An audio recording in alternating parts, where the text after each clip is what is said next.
What's prompted James Cleverly to make these comments? So he made these comments in an interview with The Times, and obviously it's come after a couple of reports that have come out which have really piled pressure on the government and also the police, one of which is saying £25 million has been spent so far policing this protest, and the other has said, it's from the Home Affairs Select Committee, saying that these protests are putting an unsustainable pressure on UK policing, and obviously it is really falling on the Met Police, especially in London, because that is where many of these protests are taking place. But yes, I personally feel no, the government should not be able to tell us when the line has been crossed about whether we have been protesting enough. And your argument just then that actually, well, they haven't got what they want, have they?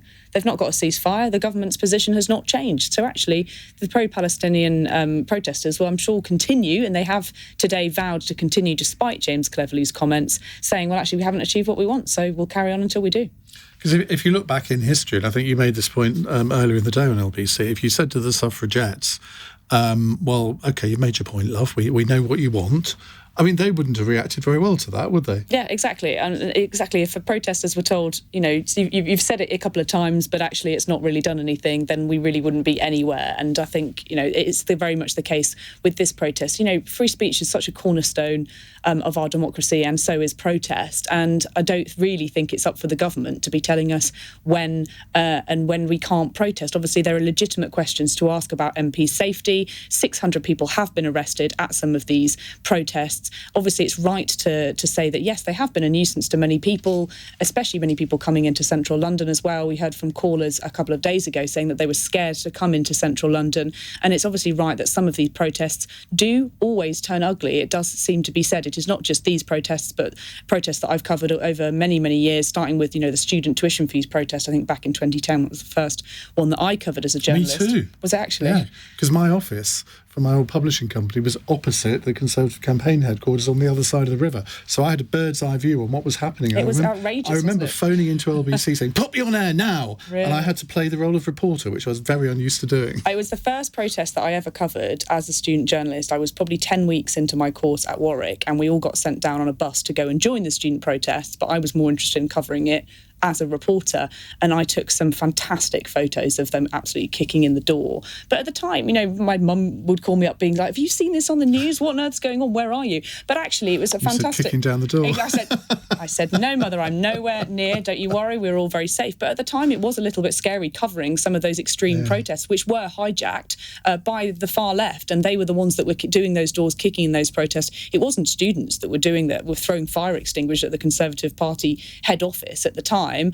But yes, there are always going to be a minority of people that abuse the right to protest, intimidate people. But I think that our politicians really should be sticking by that, very much that right, that cornerstone of our democracy. The right to protest should continue.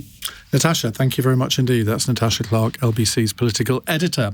Well, let's talk to somebody who's been on a fair few protests in his time. It's Chris Nineham, founder and vice chair of the Stop the War Coalition. Chris, very good evening to you. What do you make of the effectiveness of protesting in 2024 Britain? I mean, do protests nowadays have the same impact as they might have done in the 60s? Well, I mean, I think actually these protests, I mean, on the one hand, it's very frustrating that James Cleverly says we've made our point, but obviously he hasn't actually got the message because the whole purpose of the demonstrations is to try and make the government and pressure the government to call for what 70% of the population wanted to call for, which is an immediate ceasefire. So it's frustrating on the one hand, but on the other hand, the issue is now centre stage in politics. There's a crisis in the Labour Party around the question of Palestine. A Home Secretary who tried to demonise the movement and actually tried to ban a protest had to be removed because of the protest. I think there's the issue of the terrible genocide that is taking place in Gaza is front and centre in British politics. Now, that might have been... Well, it is, but do you not think that would have happened... Sorry to interrupt. Do you not think that would have happened anyway, even if there'd been no protests at all, because it is such a big issue? I think it would have been an important issue, but I don't think it would have been at the centre of a political furore, which it is now, I don't think it would have been so much of an issue for the Labour Party. I even suspect, to be honest, that, I mean, while I very much applaud the SNP for bringing these two resolutions, or trying to bring two resolutions for a ceasefire, I suspect that they wouldn't have moved as quickly as they have moved, or they wouldn't have brought these measures to Parliament, these resolutions to Parliament, if it hadn't have been for the pressure from the movement. I think in general, the politicians would have tried to do everything possible to move on, and they haven't been able to move on.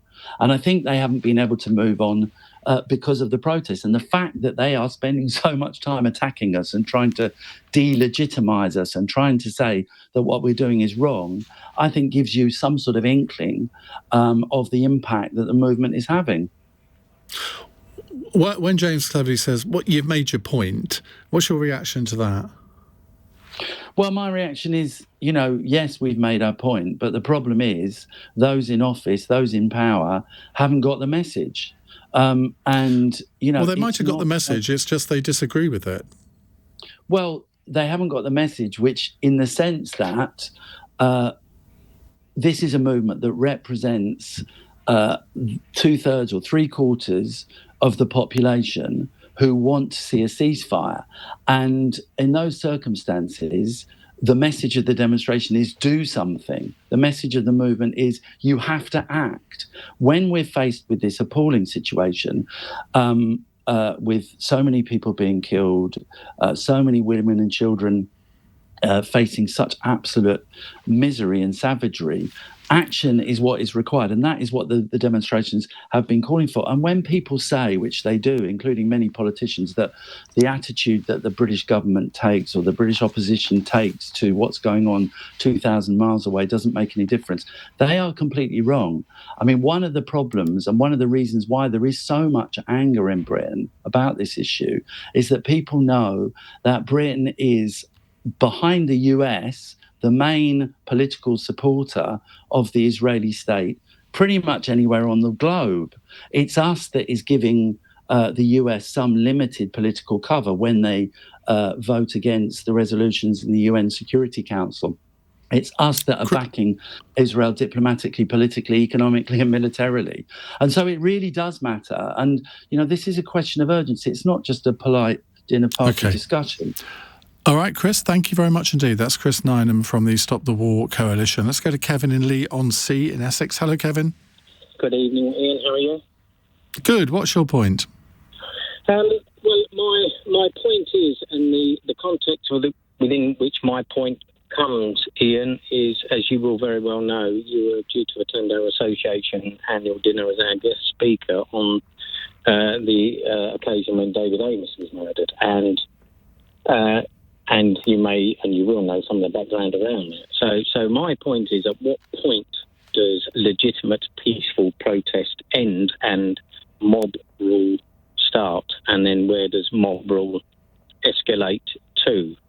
Because the situation, and interestingly, listening to your last speaker there, and the point he made is, we have a democratic process in this country where MPs are elected, and they are elected by the people to represent the people for a fixed term.